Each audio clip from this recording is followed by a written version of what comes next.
Yeah. Mm-hmm. What's going on, guys? Back at it with another video. Don't forget to subscribe to the channel, smash the like button, and share this video. Was Joan Rivers sacrificed for exposing that Obama could be potentially of that community? I remember when Joan Rivers died. It was like so not totally expected. It was like Clueless. Yeah. And the daughter was just like overwhelmed. Right. So we about to see. Wow. They're saying there could have been a sacrifice moment. Remember, she made that comment. She was the first one to ever talk like that. And it's just the people in those circles. I think they know. Back then, I remember when that came out. She said that. I was like, man, this woman crazy. Got too much plastic surgery on her brain. And then years later, you kind of find out how the world is flowing, the context, how the world's flowing, what the world allows. Okay, then you go and look back at what she said, and you're like, wait a minute. I think. Yeah. Okay. Turns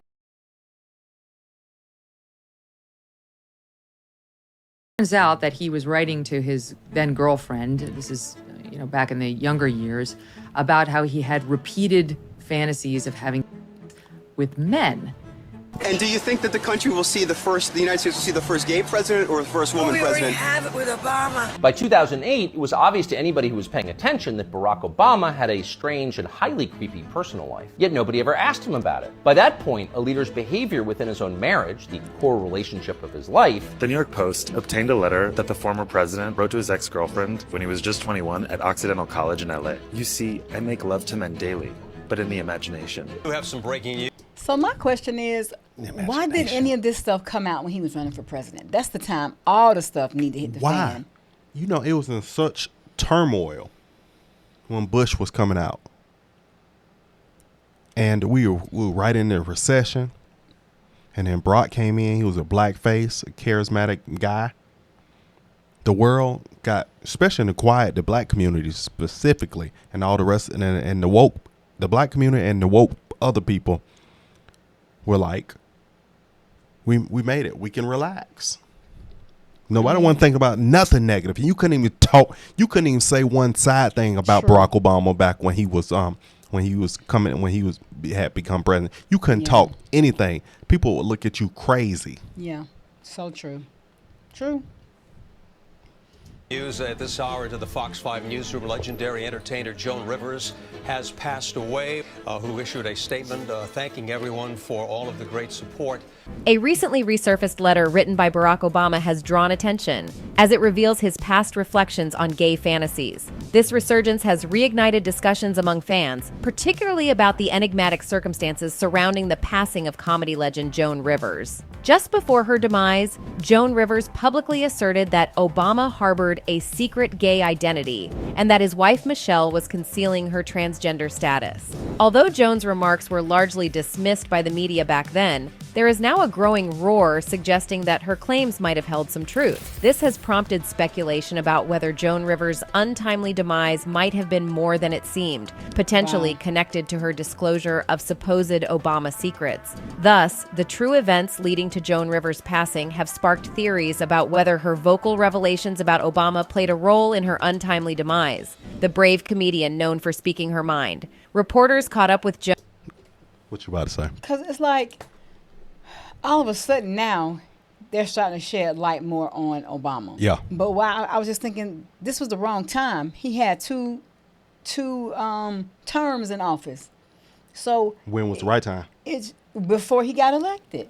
That should have before he got elected. It sounds good. Let's say after he got elected, coming into his second term, then still sounds good. This stuff should have come out. It wasn't a lot of stuff sparking, talking. You couldn't. It was the context. I mean, where we are in America, especially with the internet, people weren't talking like that. It wasn't talking like that back then. It wasn't that heavy. People were talking about that were more supportive of Trump and things like that at that time. We're talking like that, but the rest of us, we weren't. That was just something crazy people talked. All this information they had, but nobody had that. It then. Yeah, but a lot more things are being revealed. That letter that came out was only revealed about 2 weeks ago. Right, but they still had it, and I guess because people what's going on with Joe. Yeah, well, yes, that president made it where it really opened the eyes of the other president. Yeah, they had to start going. They had to, because a lot of the stuff that he did, he did as vice president. Correct. So they had to go way back. Some things were done when he was vice president. Okay, under the presidency of who? Correct. Joan at a New York City bookstore where she was overseeing a same-sex wedding for two of her fans. During this encounter, one reporter questioned Joan about her thoughts on the possibility of the U.S. having a gay president. Of course, Rivers gave her answer in her usual unique way. "We already have it with Obama, so let's just calm down," she said. "You know, Michelle Obama is a trans." Wow. When asked to further explain, Rivers said, "A transgender. We all know it." Joan Rivers' death has once again become a popular topic on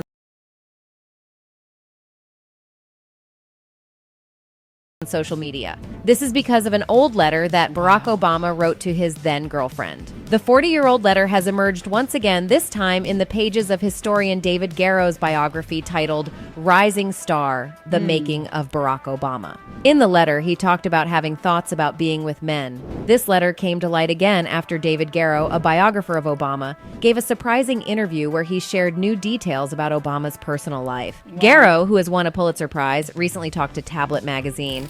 He said that he interviewed more than 1,000 people for his biography of Obama, including Obama's ex-girlfriends Sheila Mayoshi Jagger and Alex McNair. Garrow explained that when Alex showed him the When you look at the women he were dating, I'm just saying, when you were looking at the one he was dating in the past, that's like night and day compared to when he compared to Michelle. When you look at him, you're like, man, this man he like white women, man. Completely. That's all he cared for. So where did the transition come from? what changed? I know that there was some talk about whoever it was with Obama's father.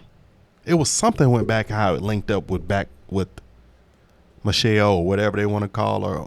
It was something. When I heard something, maybe a year or two ago, and I couldn't. It didn't make sense to me.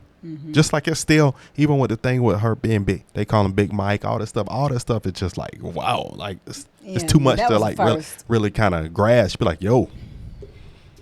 letters she got from Obama, she had crossed out one part where he talked about homosexuality. This letter is currently held by Emory University, and they don't permit anyone to take photos of it or take it away. To work around this restriction, Garrow's friend Harvey Clare carefully wrote down the paragraphs by hand and sent them to the author. Clare then shared the hidden part of the letter with the New York Post. Garrow came to know what exactly 21-year-old Obama wrote to Alex in November 1982. The 44th U.S. president and first black president wrote, "In regard to homosexuality, I must say that I believe this is an attempt to remove oneself from the present, a refusal perhaps to perpetuate the endless farce of earthly life. You see, I make love to men daily, but in the imagination." He also penned his mixed feelings about gender. "My mind is androgynous to a great extent, and I hope to make it more so until I can think in terms of people, not women, as opposed to men. But in returning to the body, I see that I have been made a man,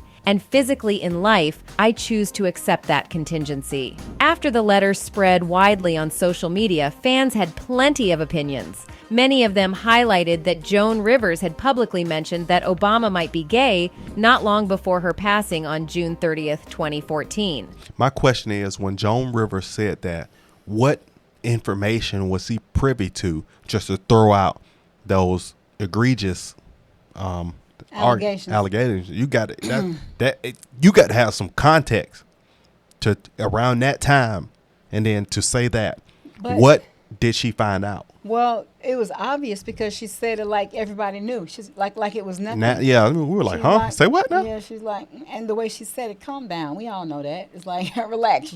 You just finding this out. I'm like, calm, Joan, you must be talking about people in your circle, the circle. Because she said when she was in a certain circle, I do know this, though. Certain circles are aware of other people in their circle that you wouldn't know because you're not a part of that. Of course. That's it exactly.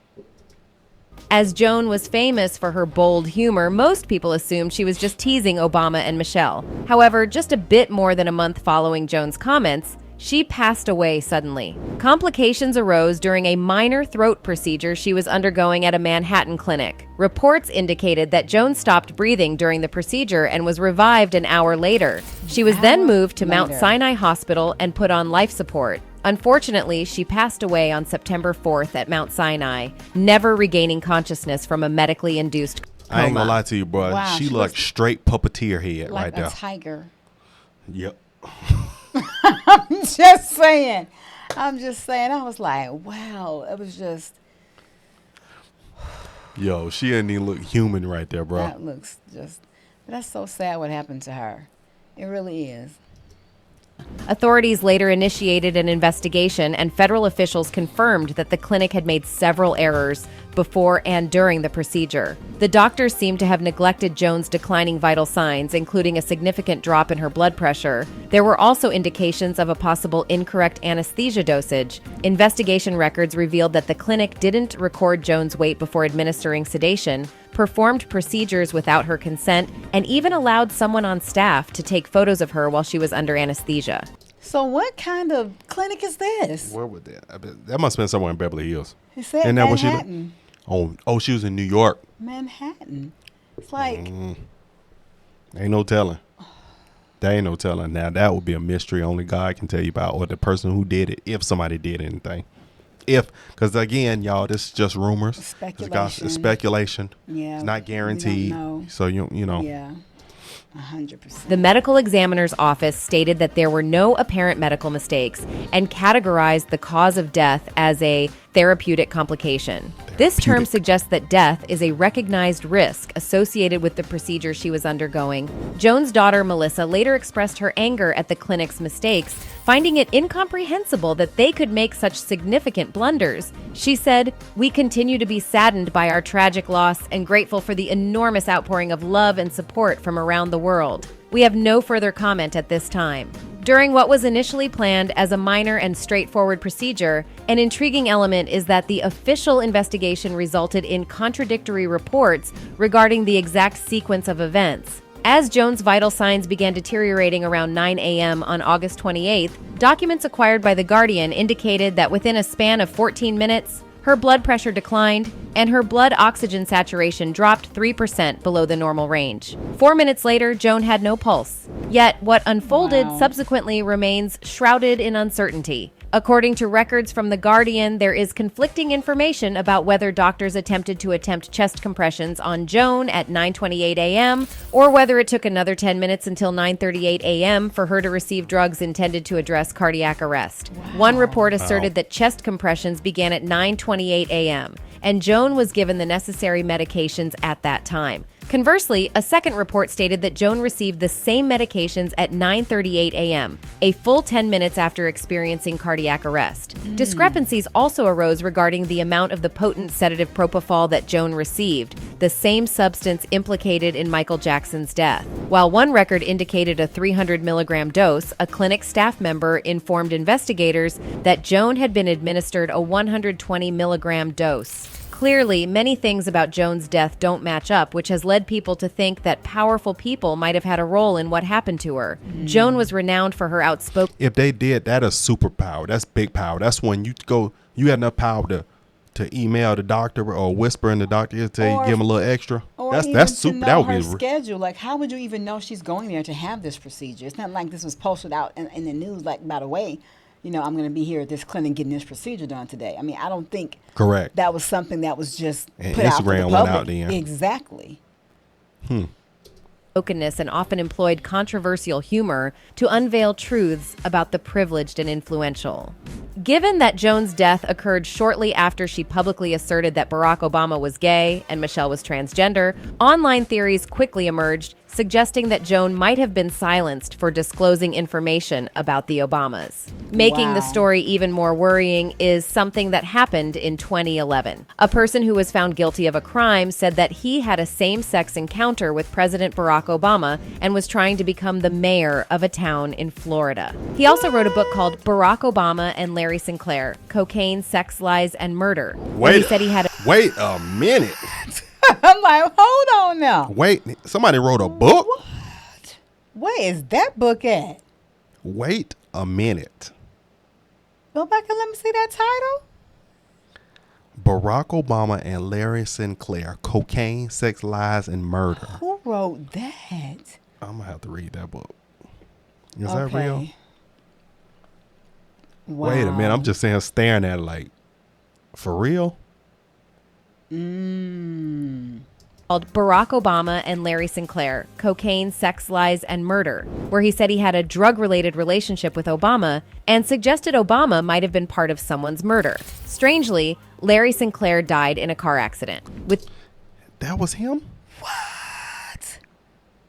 See? And he died in a car accident? That is so creepy. How these people who have evidence just disappear. Right, exactly. You're exactly right. Power goes way deep. If that's the cause, then that's a beast. Power goes way deep.